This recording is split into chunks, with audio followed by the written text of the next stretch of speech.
we are slowly in the like emergent fashion that we love to do things, like making this thing into a podcast somehow.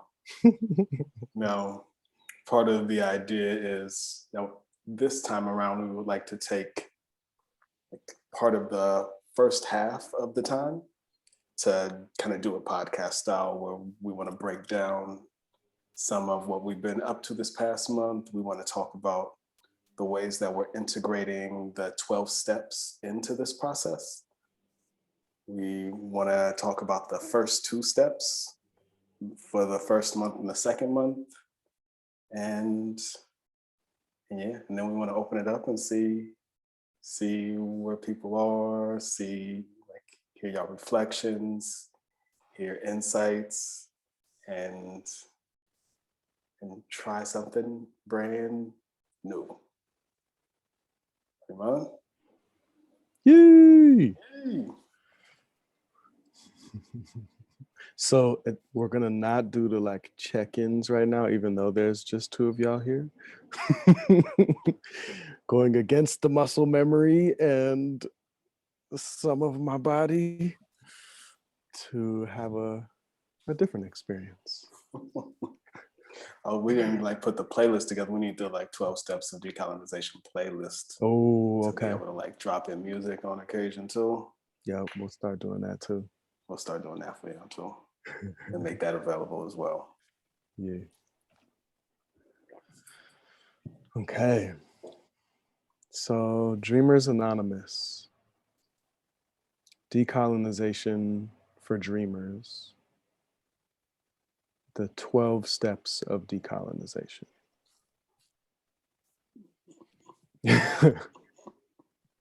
This is gonna be fun and funny. I appreciate the witnesses. Yeah, for real. Thank you. Yay!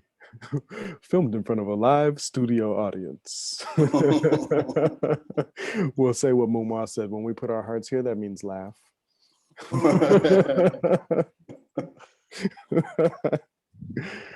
So colonization and decolonization as an addiction.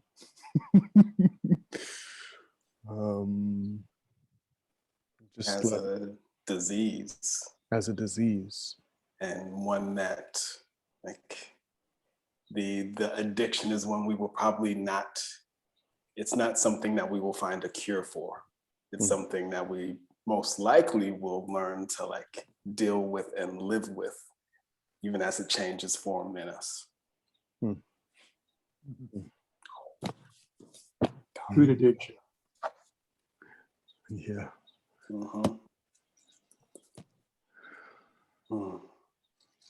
First step, 12 steps. First step, 12 steps.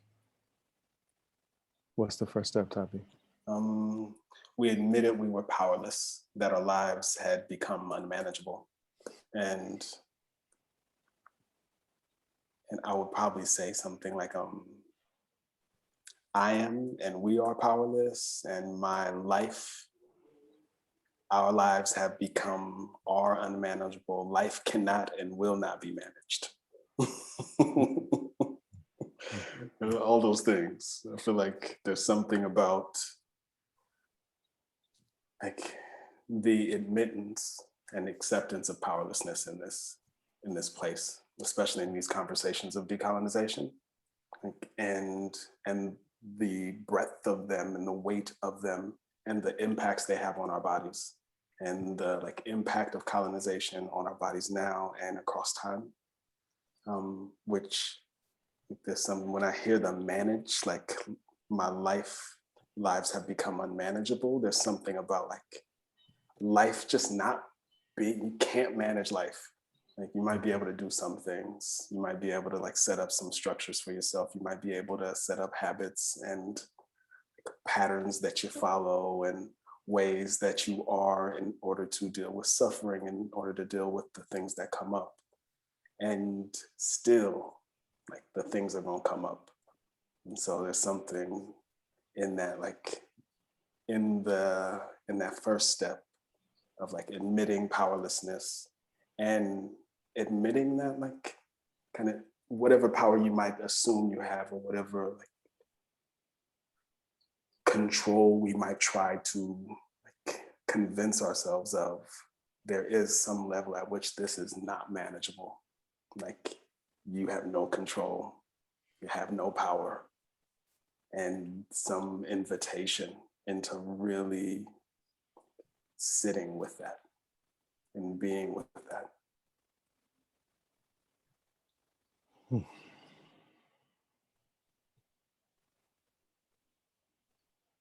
Just feels like there's something really powerful in letting that land, and like just hearing our lives have become unmanageable, like in the context of colonization and in the context of trying to figure out how to, like, finding an answer or something that feels definitive of decolonization.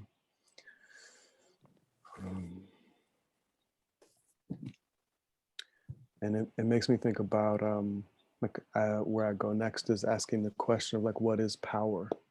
Like, we admitted we were powerlessness, and we admitted we were powerless. Our lives unmanageable, the organization of ourselves and our lives being part of what is not working. And there's like, yes, so like we actually can't manage the whole world, and the way that we have been managed and organized, that also is not working. And how much of that is connected to power, the ways that we have been managed and organized, both like from the outside and then from within. What's power? Yeah. So as part of the student body, you know, I think about Canyon Sayers Rudes, who started us off in our new moon trainings, who talks about honoring truth in history. Watching, I mean, part of this statement and this practice feels like an honoring of truth in history, that like this shit is not working, look. And like we are beings of the earth that know how to do this and actually have the experience of doing it sustainably for long periods of time that we can't even imagine, because our experience of what history is so small relative to those other periods.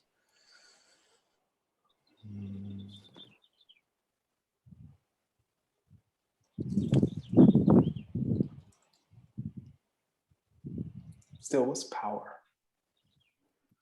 Still feel like it didn't quite, something didn't hit me. Yeah, good. Makes me think about Mina Peterson,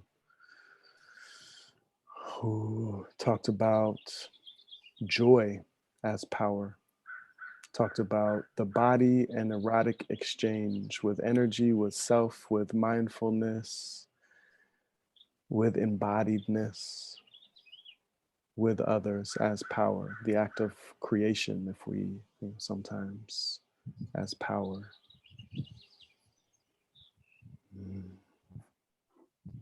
Makes me think about Jahan McDonald and visualization, having a vision to ground yourself in. And where we actually ended up in that session of like the power in the medicine of the pain. Saying this is unmanageable, and asking, yo, who are you? What do you need? Makes me think about Diana Yadalahi and like disability as an aesthetic. Like my life is unmanageable. That's the aesthetic that I'm starting in, because actually this whole system of organization is unmanageable. And so I actually need to stop trying to measure myself or fit into that unmanageably organized system's way of who I think I should be.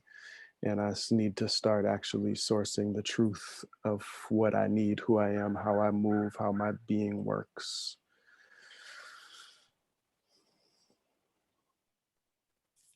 So, you know, part of what's exciting about the 12 Steps of Decolonization podcast is, for me, is my grandfather would go to daily AA meetings and did that for close to 50 years. And my uncle is like 38 years into like NAAA.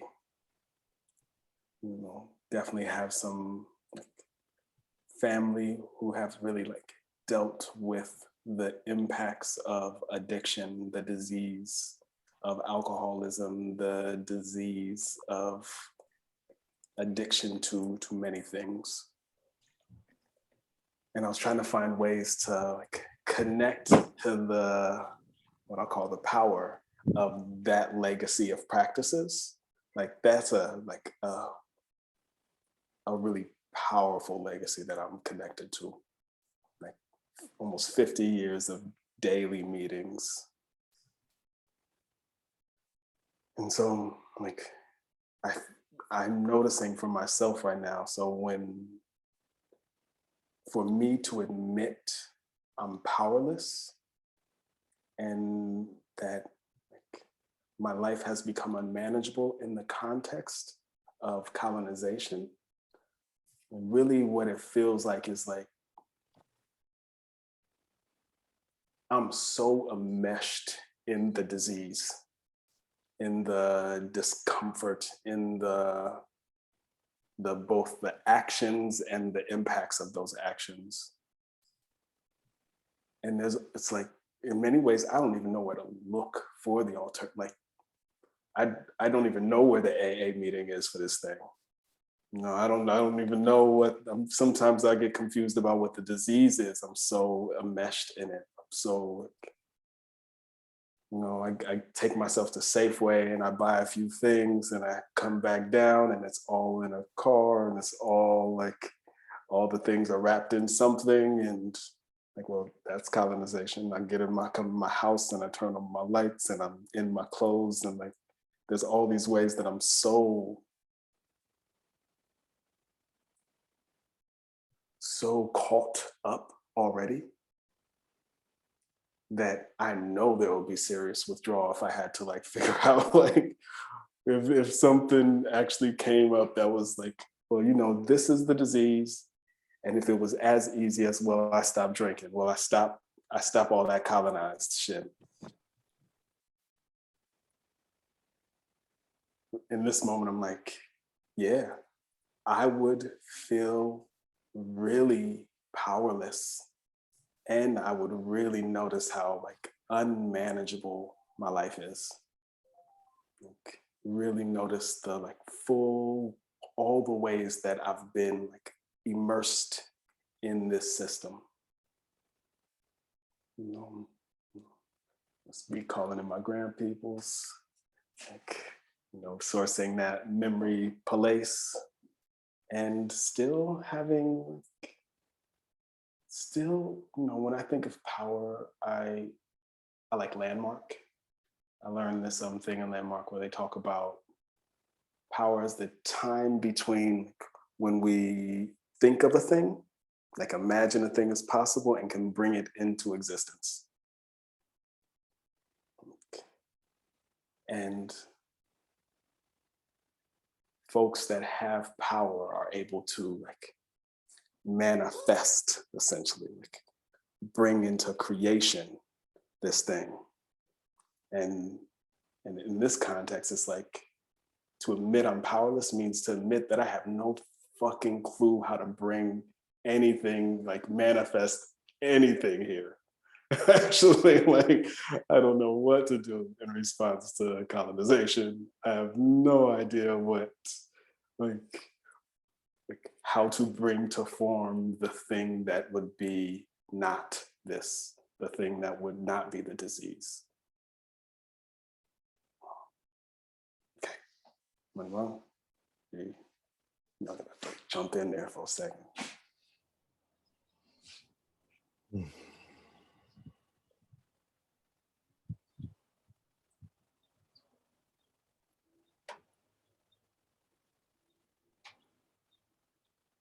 So, like, what does that do to admit that we are powerless, to admit that our lives within colonization have become unmanageable.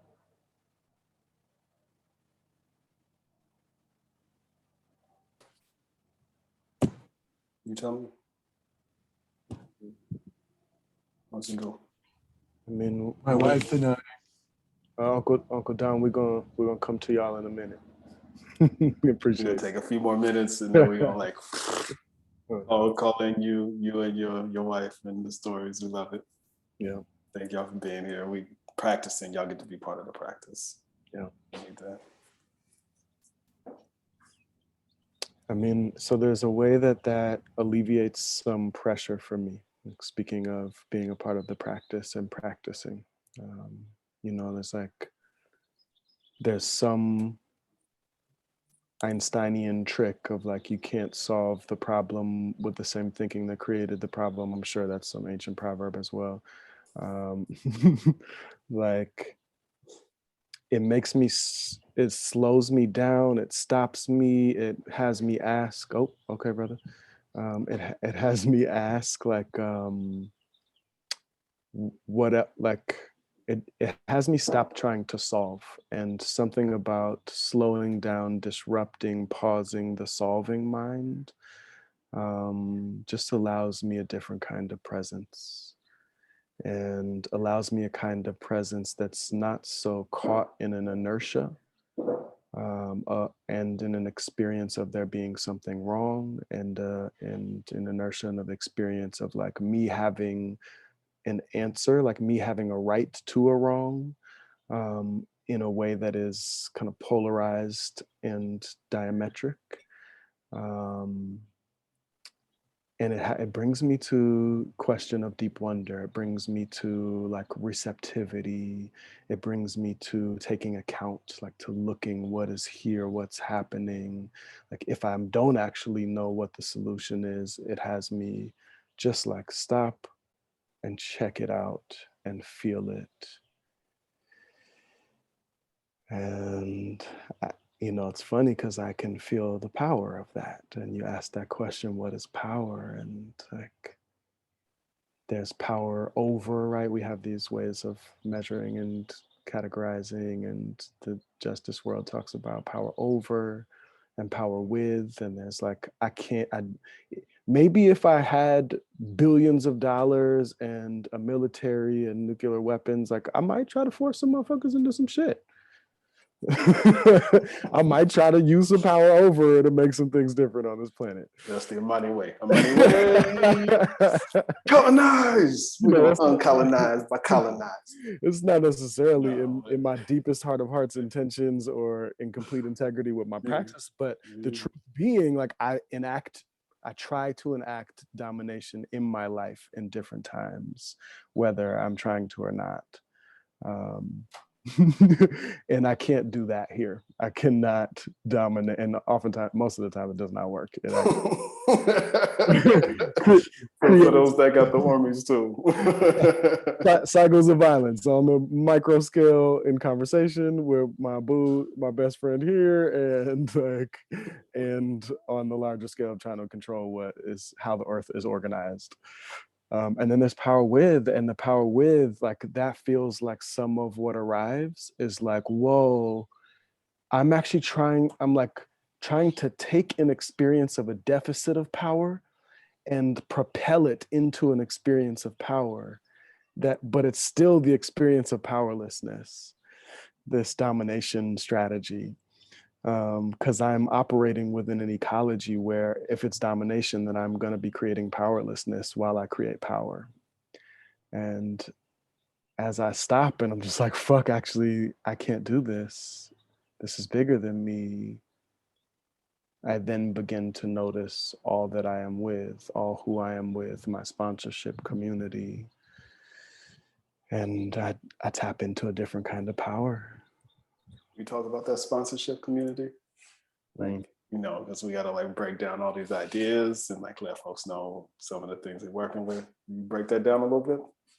Yeah, I mean, so like in this moment, as I'm practicing admitting that my life is unmanageable within colonization and that I don't have the power needed.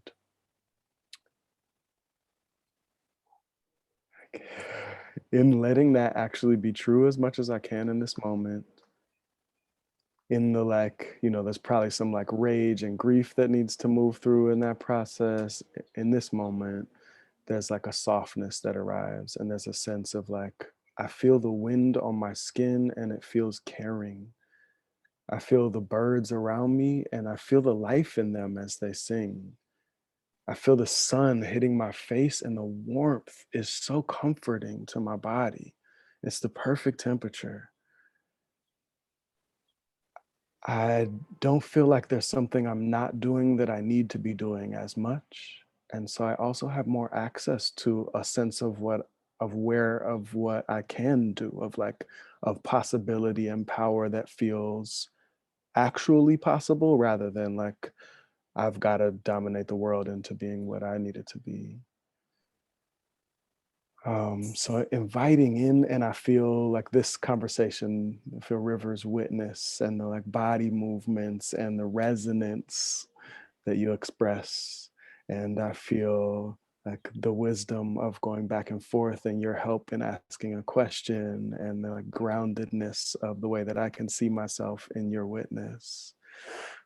So sponsorship community as everything that we are in power with, as our ecology, as that which is organized here. Mm.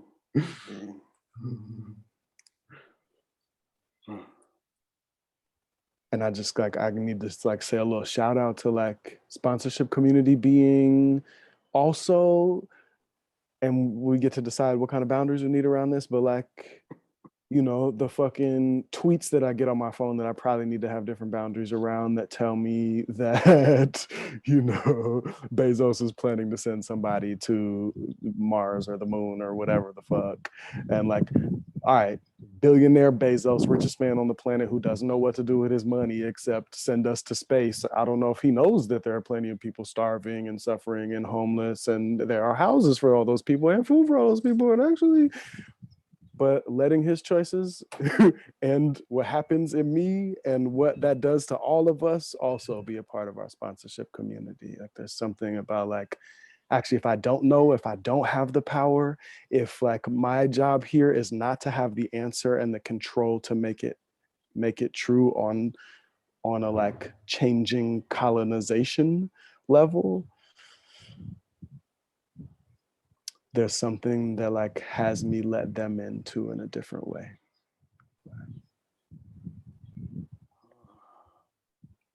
Of course, you go to Bezos. Always gotta bring in Bezos. Goodness gracious. One of the spirit animals of our times. Yeah, you know, you part of the ancestral network too, you know. That's right. Little lizard dinosaur egg looking motherfucker. I feel like one of the things I've really loved about the conversations about sponsorship community is also connected to ancestral realm, like ancestors as sponsorship community. And you know, what I've enjoyed is the using sponsorship community as the language instead of like, I am calling on my ancestral realm. This like this God realm, this like big fucking like thing that feels kind of outside of myself. And now really like I'm still trying to figure it out. I don't know what boundaries I need. And when I let them be like, oh, these are my sponsors. Like the ones that show up, they got me. Like, this is my sponsorship community. Trust like, my babies. Exactly. Like, Sacred ancestral trusts. They come and support me in this like place where I am powerless, and when my life is unmanageable, like who I look to, my ancestors show up, the trees show up, the bees show up, the wind shows up, and like all of these beings, all these waves beings around get to support me in really simple ways. And in some ways it then really for me, it relieves some of the pressure of needing to figure this shit out. It's like, actually, I'm already sponsored. Like, whatever happens here, Bezos got sponsorship community too. Like, this cat is already sponsored. Folks got him. And so there's just something like really grounding. Something about language as we play in these realms feels more and more important every time. Like what we call a thing, how we speak about it, the creativity we bring to the ways that we speak about these things. I really loved Victor Lee Lewis's talk, story time, where he really was inviting in the getting away from the paper cutout realities that we've put into our pocket and we carry around, and that cause suffering in our lives. Like the paper cutout of those that we have that have passed in our life, and we hold this image of them, often stagnant, that reinforces the loss, reinforces the grief, reinforces these the places where in many forms the colonized form of mourning has actually taken over, where we don't always get to connect with the joy of those that are now in the ancestral realm and the sponsorship community, and him inviting and using our words, using our story, using our imagination and creativity to open up the way that we experience our lives and those things in our lives and those beings in our lives, both past, present, and future.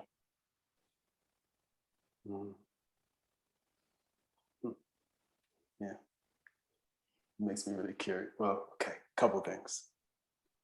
I really want to go into that, but it is already 6:43. And I want to make sure that we talk about the second step because we're actually in the second month. So I want to make sure we get to that as well. So I'll say one more thing about story, which I know the way places, well, I know to some degree I am caught in the dis-ease, in the unmanageable parts of my life where I have actually taken the time to cut out these paper cutout realities of who I am and where I am and where I'm going. And I carry these things around with me. And right now I am inviting in the now that I know I am powerless, I'm admitting it. And that my life has become unmanageable. Actually, I'm now maybe it's time to take all the paper cutout realities that I've been carrying around, take them out of my pockets, out of my closets and out of my cabinets and out of the out of all the corners of my life where somehow they have been managed. Somehow I've put them in places where I think that I can now manage them and I can change them and I can do something with them. And actually, what would it be like to kind of see the mess? To see how unmanageable it all has been, really.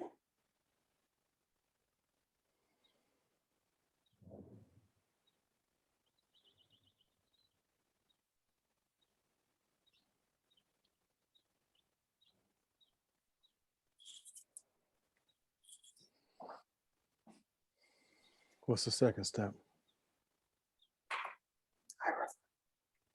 In these moments, I love that it's River that's with us. I know, right? Then every time I get to talk about them, it's River's here.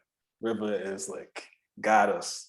River is being witnessed. as we in this flow, got river with us. So that's keep that movement. Okay, I want to share something before we go to the second step for the river. So this is part of the Perfect Nine, Ngugi wa Thiong'o's book, a feminist retelling of the Gikuyu creation story. And this is like the earth is birthing human time, and there are all these folks who are scattering to find their homes in that. Others followed Niger, rumored to flow underground from the Nile.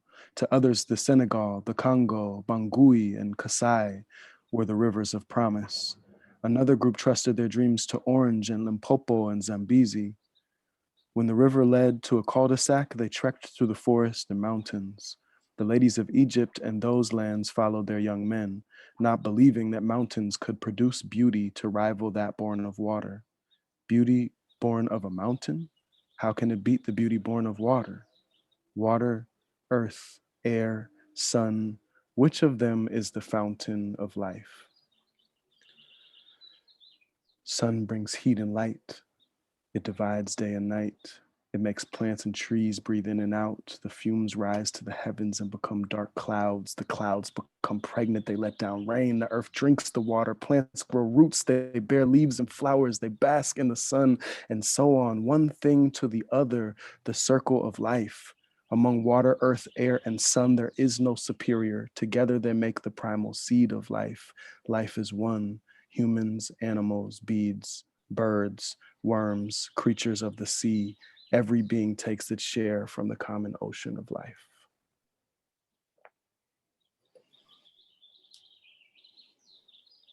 Step 2 of these like decolonial steps is came to believe that a power greater than ourselves could restore us to sanity.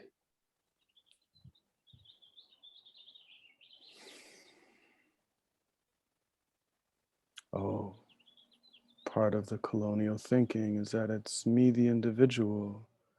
Oh, let me stop. Oh shit, all y'all here too? Oh, it ain't no supremacy? Oh, we all need and working on this together?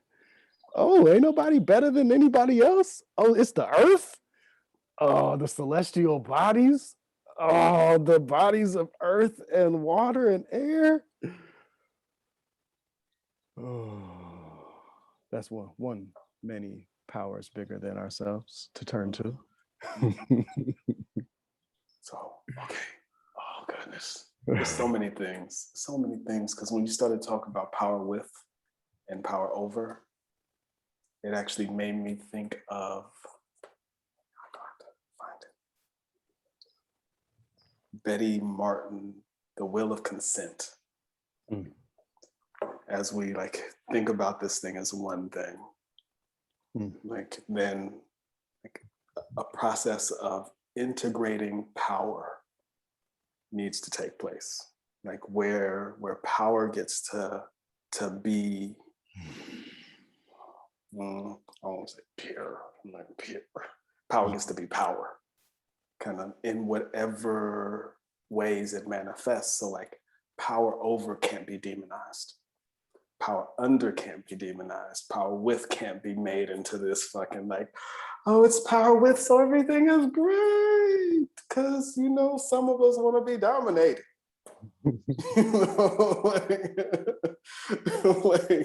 Some want to be in the play of power. And it makes me really, like, in all these conversations, like, there's where does the importance of consent come into these processes and these ideas of power? And like with power with, power over, power under, like if it's not about power itself, but the ways we use it, and it's not even about necessarily the ways we use it, but the consent in the process of use. Oh, because it gets like, it can get, okay, wait. This is our podcast, right? We can talk about whatever. I'm feeling like, see, maybe I did a little turn because I was really excited about, Okay, what you thinking, money? See, I don't know. I mean, so that brings where I go is like existential kink. That's a book, but as a concept outside the book, because I haven't read it, but I just heard the title and was like, oh yeah, I'll be fucking with something like that. Yeah, I mean, like if I'm not coming to the process of integrating what is here with power from a place of my job is to fix it and I have the capacity to control it, manage it, decide how that is. Yeah. How do we honor where everybody is at? Like, first of all, just like as a personal meditation, how the fuck do I honor where everybody's at? And let that be a process that I'm in. And then how do we create processes together where somehow there can be domination and consent, right? Because like we know in the BDSM community, we know in communities there are ways to negotiate. Like, I will give you domination of these spaces in these ways, and here's how I want that, because I want to be like the sub. I actually want to release the weight of carrying power. Serve, take, accept, allow. This is the wheel of consent. Yeah. Okay. Yeah. And it gets really like, it's quite yummy because it gets real like with the allow, you may, like you can do this thing. Yeah. Allow others to act as they want. Yeah. And that's the like, come on. There's something really powerful. Like in this space, if the places where oppression was happening, if it was in the energy of allowance, I mean, that shifts it. It shifts it completely. Then it doesn't become oppression. It becomes kinky. It becomes playful. It becomes play, period. And they talk about the shadows of sides of these things of like to tolerate, to endure, to be a doormat, to be a pushover, to be a bit victim, to be passive. So instead of the like power of allowance, like you may, it's the like, oh, this is happening to me, and now I'm the victim. And then of course, then there's the take and okay. I think I might have gone a little bit, just a teeny bit because I got excited. It makes me curious how this all connects to like, the second. Came to believe that a power greater than ourselves could restore us to sanity. I kind of played with it a little bit. I am choosing to believe that a greater power than ourselves can restore us within to sanity.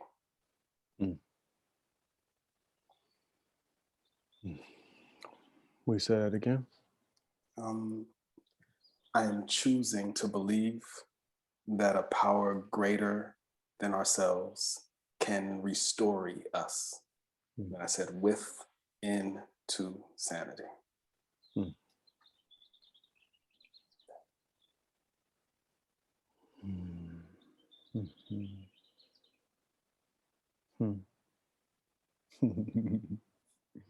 I love that. How is that connected to Taurus and the Hierophant?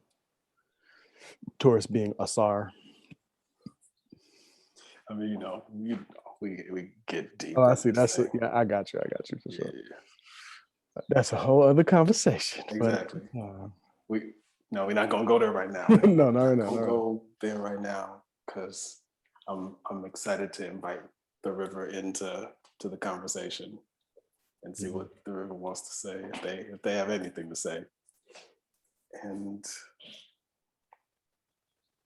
yeah, and I'm a little lost actually. I don't know. there's just, we just had what we talked for like I mean, 40 minutes, and so what one thing, and this could be a resting place potentially, to transition. Yeah, one thing I just heard in all of that was like, still in giving up power to something greater, like it's a paradoxical practice, right? Because we're saying I don't have power, but I have the power to give that power up, so there's some power there. And so it just like, I'm hearing this like curiosity and exploration in like, what is it to let this be bigger than us, to stop trying to use the power that we do have to dominate and completely reorganize the whole world, and maybe even our own lives, because they are intrinsically interconnected with the whole world. And then like, there's a locating power, and there's an honoring of power being a dynamic being like us all. And so not just the answer is again the same. It's not just like, oh well, we've all got to move over to power with, because like power with actually takes power within, and power within and power with actually takes some power over, and we can do it with consent or not. And like, so there's just like, yeah, the reorganizing, restoring with power in a way that honors the entire sponsorship community, which is this whole thing that we are honoring are unmanageable to one part of that whole thing. you had me for like a decent portion of it, and then I got a little lost. But you did when you blew my mind, like right at the beginning. I had this moment of like, and where does consent rest in these conversations? And not simply consent outward, but that consent inward, as we like recognize powerlessness. Like what does consent look like in that process of recognition, as we like recognize our lives as unmanageable? Where is consent in that process, and what is that conversation for clarifying power in ourselves? What does that sound like in you? What are those conversations? And then to come to believe like that there is a power that is greater. Like, then what is that conversation? And what's consent like in the giving over? Yeah. What's up, buddy? Consent comes from the Latin consentire, which means to feel together.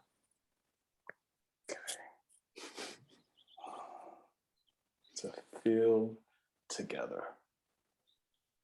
That's kind of what we talk about.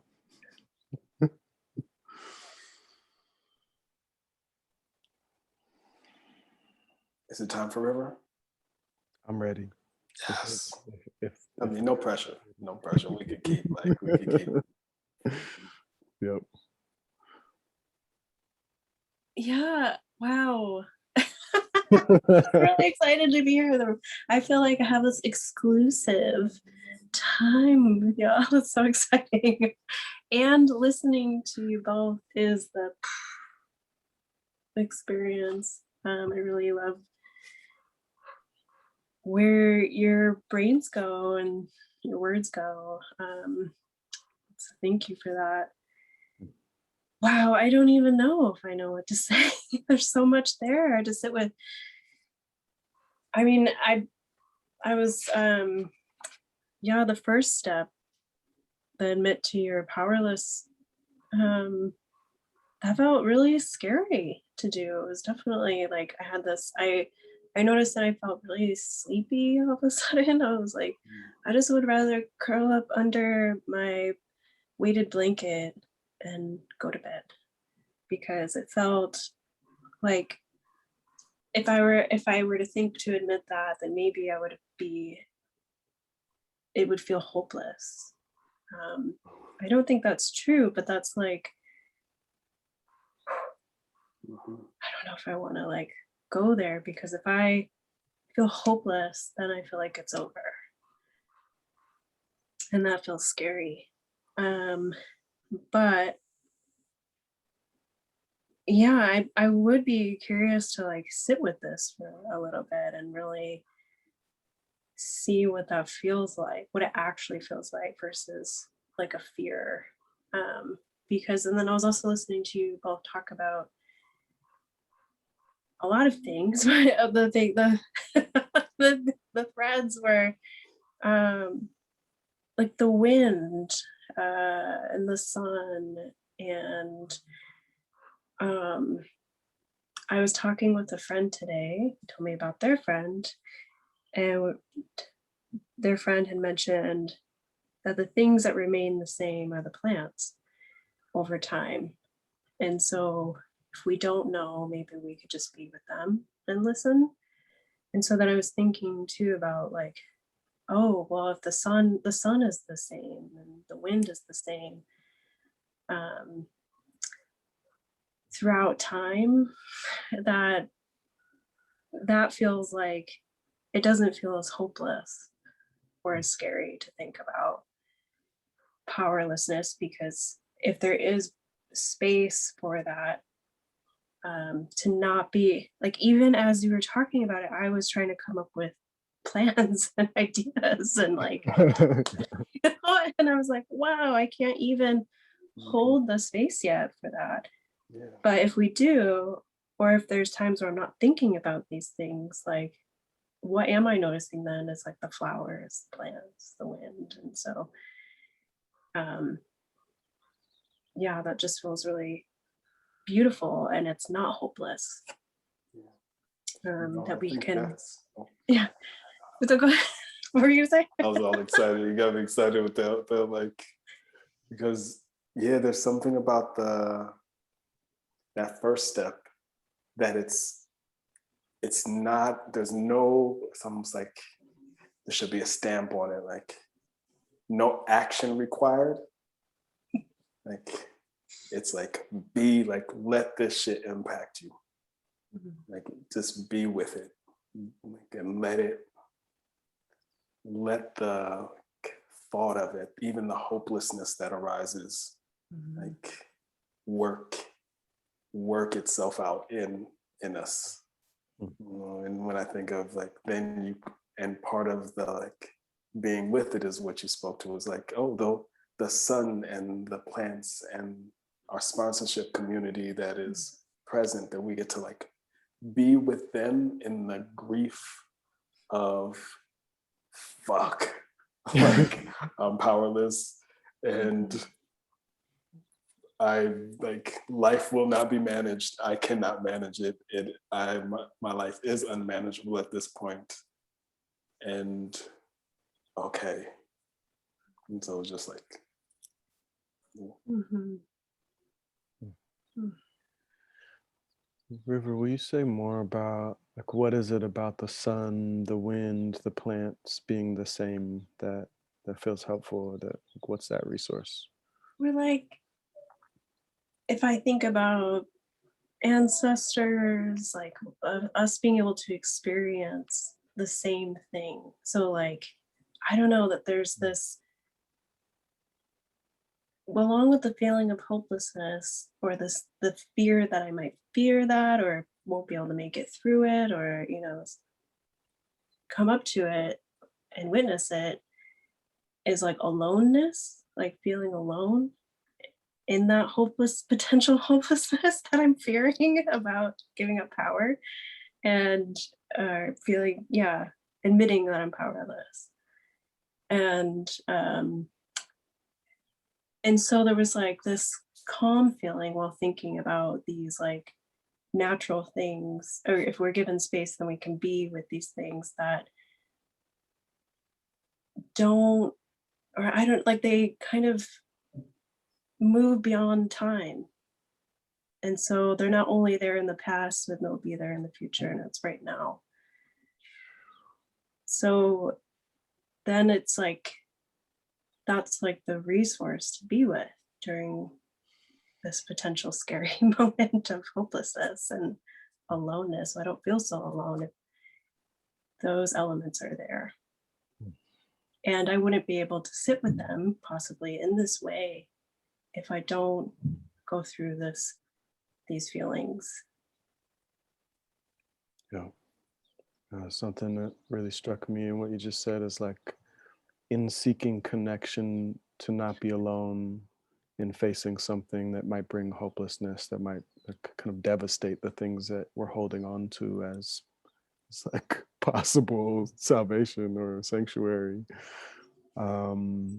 You source the things that are not alcohol, that are not like, that are kind of outside or beyond, even while they are also within and here.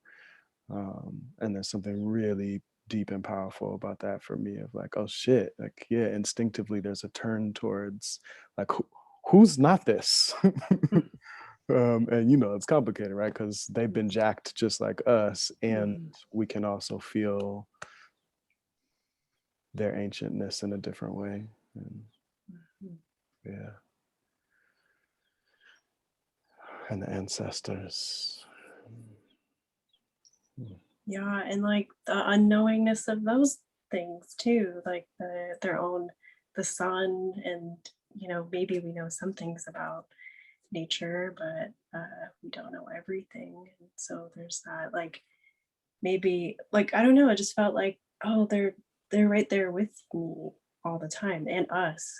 And you both said these things, and as you were talking, Amani, about the way that the sun was hitting, you know, your skin and the warmth, that was like I could feel that in my body, and I felt like connected to your experience, your sensory world, or what I think that would feel like for me as well. But I don't know where I'm going with that, but just what I noticed. That reminds me of like mirror neurons and the way Yeah, that totally.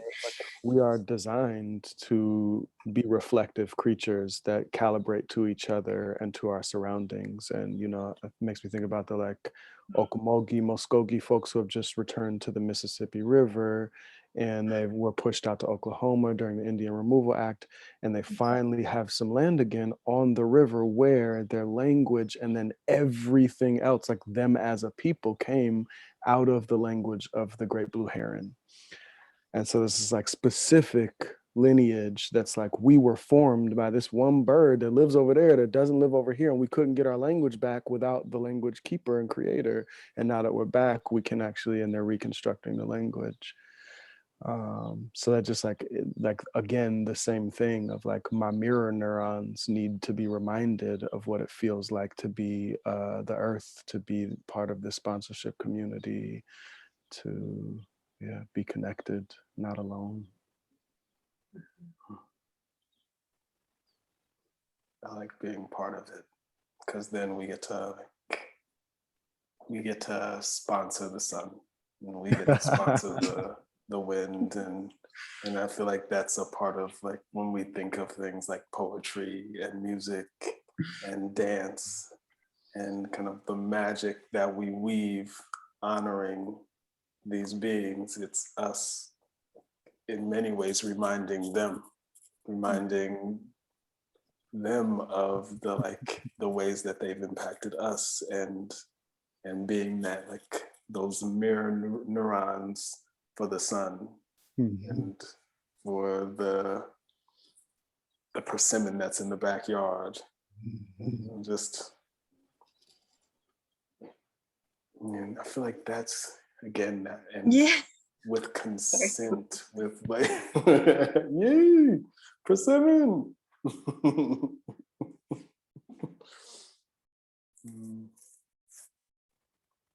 Okay.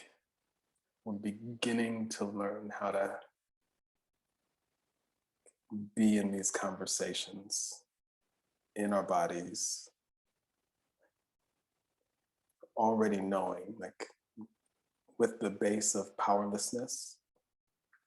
And you know, I'm gonna have to call my uncle or something, because there's a thing in there that when I admit that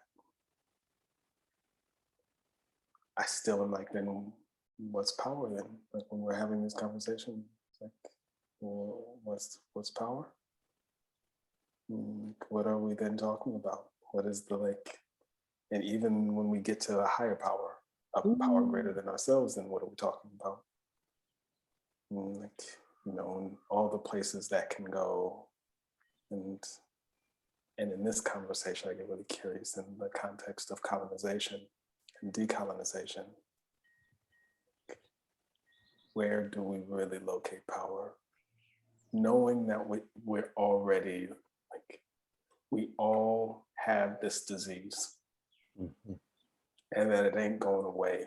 I think, like, you know, now could be wrong, because, you know, people, but like in this conversation and like putting it into the 12 steps, like beginning to source the legacies of AA and NA and these like anonymous, like this is a disease, you know, and even if we were to like do the thing that we think is decolonized for a long period of time, we would still have the disease. And so just, okay. I'm done. There's something really, thinking about the anonymous organizational structures and thinking about your question of like, okay, if I'm giving up power, what is power? And then not even giving up. I feel like it's just like, I am actually recognizing powerless. I am without it. I am without it. So recognizing that we don't have power, turning towards something like an anonymous within this conversation about our mirror neurons and about being created by ecology and about being a part of a whole. Part of what I see is the power of ecology, of like, if I am powerless, if I am like actually just like a function of the ecology that I'm a part of, then the answer for alcohol is like, I go and I remind myself all the time, I'm surrounded by people who will remind me all the time, who have this particular practice to help when I'm struggling, who have a particular practice to make it okay when I don't do what I want to do and want to come back, who like help me create a story that helps me understand my experience and stick to the experience that I'm like leaning into with my intention. So there's a lot about ecology here. Like, if we're powerless and we're turning to a power bigger than ourselves, and like, if we're suffering, all of us, from this disease, then yes, Earth is a great place to start, because at least they were here before this particular disease, or this particular like symptom of the disease, if it is a disease that like is far beyond this moment, these people, yeah. Like they've been running these Dreamers Anonymous meetings for the longest. That's what I mean. We've been running them for at least a few eons now. And I still say, I win. I've been here doing this thing.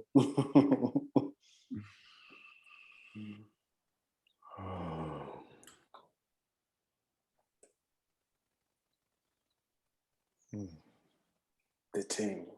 15 minutes. Should we do like a meditation or something and try and stop solving things and thinking about things and like sit with our powerlessness? I like that. We got some good meditation music. Sure. More meditation music. River, folks out there? Yeah. Okay. Let's see. I was actually just looking for music for me climbing through that giant old hollowed ancestor sequoia tree for the next Hood Hippie Universe Dreamers Anonymous variety show episode. So I think I have the perfect one.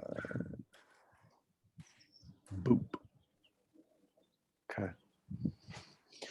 Music as part of our sponsorship community. Shout out to Hari Prasad Charasia and some other heads on Call of the Valley.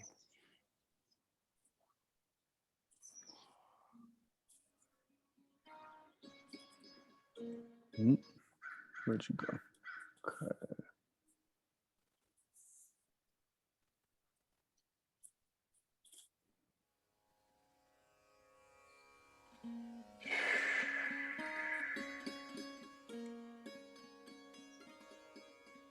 Y'all hear that? Okay. What's the invitation again? Shit. No fixing, no solving. We're powerless. Powerless. Sit with the powerless. Just stay there. Notice your sponsorship community in that experience. Okay. Do like 7 minutes.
Sure, like to share anything about that experience before we begin to close?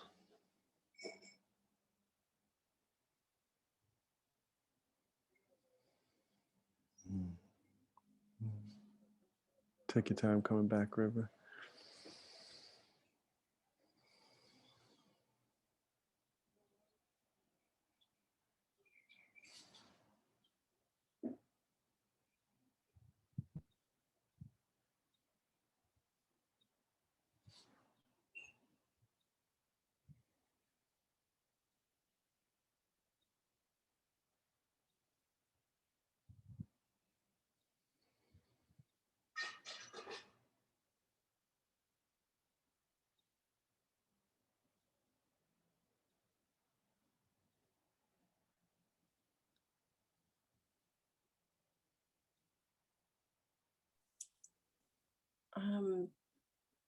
That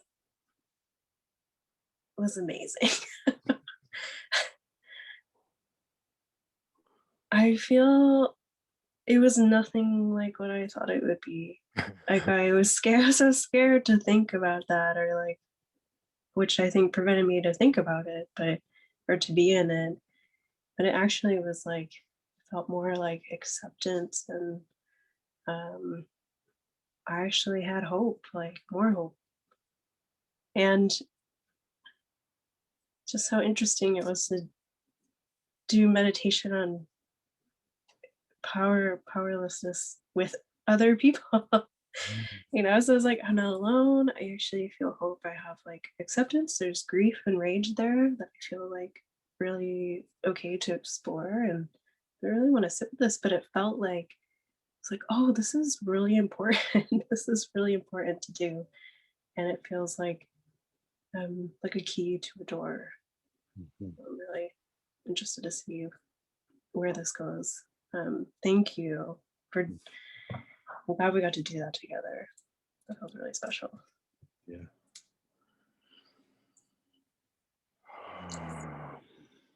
Hmm. Give thanks.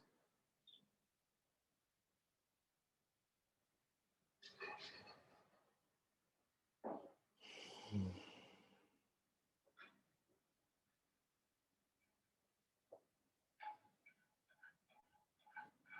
Muted. Tabby, you muted.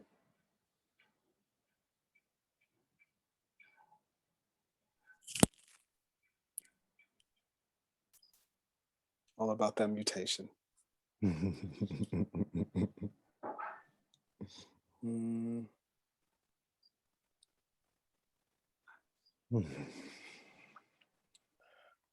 noticing that my belly feels firm and full and like kind of dropped down. And so like I can, it's my belly dropping down into like my root. Like, um, behind belly, booty belly, booty belly. Mm,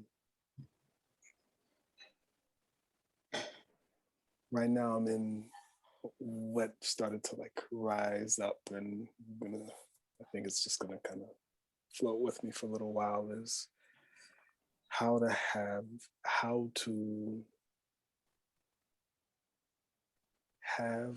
the conversations inside myself that let me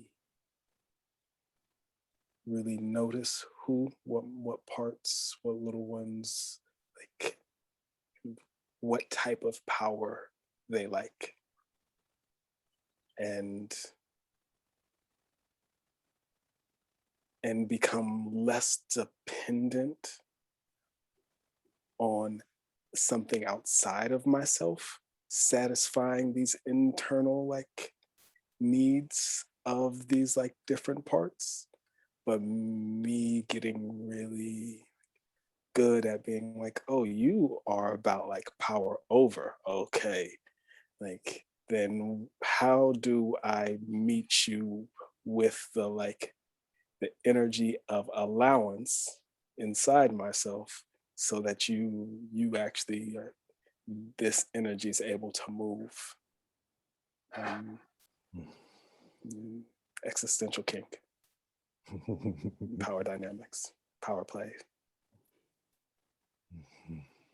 Moon? I notice the moisture on the inside of my lips and coolness on particularly my right arm, and there's like a line of it from my pointer finger to like my elbow. And then in noticing the cold, I notice where most of my body feels warmth. There was something deep about like working with I am powerless as a mantra, and then like noticing and then hearing you're like, what is power? And then notice myself make choices and act agency, like choose to sit and breathe and bring my attention to particular places in a particular way with the mantra repeating that I called on my brain to repeat. So it's a strange practice to be like, I'm powerless, and then to notice my power. And that feels like something that that I'll spend a lot more time with, because it feels like it allows me to get curious about the way that this thing works. If I'm like kind of freeing up my ideas and attachments to power through this, like I don't have power. Just like kind of giving up any part of me that's protective of that, that's like afraid of that, that's not giving up. Actually, in freeing them of the inertia and freeing the ones of me that try to keep power of the inertia of trying to keep power, there was like, I could then turn to them rather than the thing that they were turned towards. So all of a sudden, grief, rage, hope, like strategy, like all these parts of me got my attention, where before they were directing our attention to the things that they were seeking. And so then they like kind of came closer and became a part of the process in a different way, and their energy kind of turned towards the rest of me that I was aware of. Yeah, so it just feels kind of like this organizing practice of calling in the unknown at the like intersection of power, getting to notice where I do have power, more free of the kind of exhausted, ever failing experience that I have with power when it's connected to kind of reorganizing the world. Or even organizing my life within the world that I feel like I need to reorganize.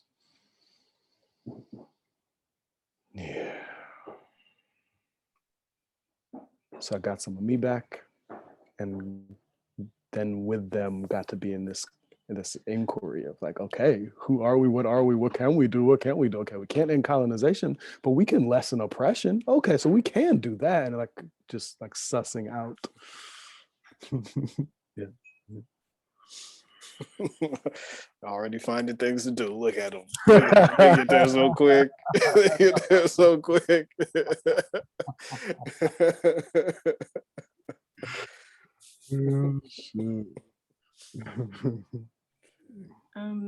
I just wanted to say that something else that came up was like, I didn't realize how rigid my body was around holding on to that idea, and that being in the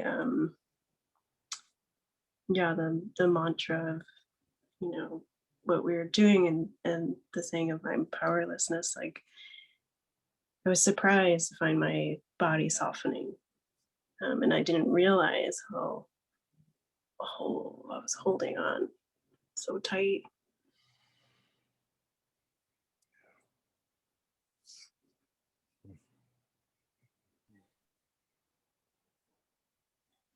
Hmm. 13% more comfortable. Keep inviting it in. Yee, shout out to Alexis Pauline Gums.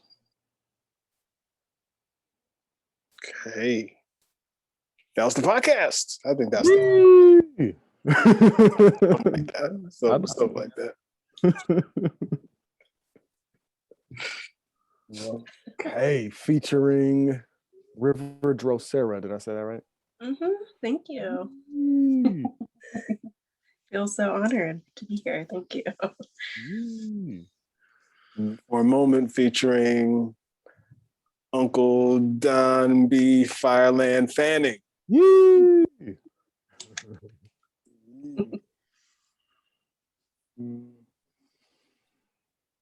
Featuring all the sponsorship community everywhere. Everywhere.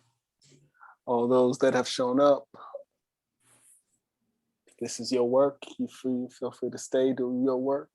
All those that showed up, and feel free to go back to where you were. Pieces, masterpieces. No more masterpieces. Exactly.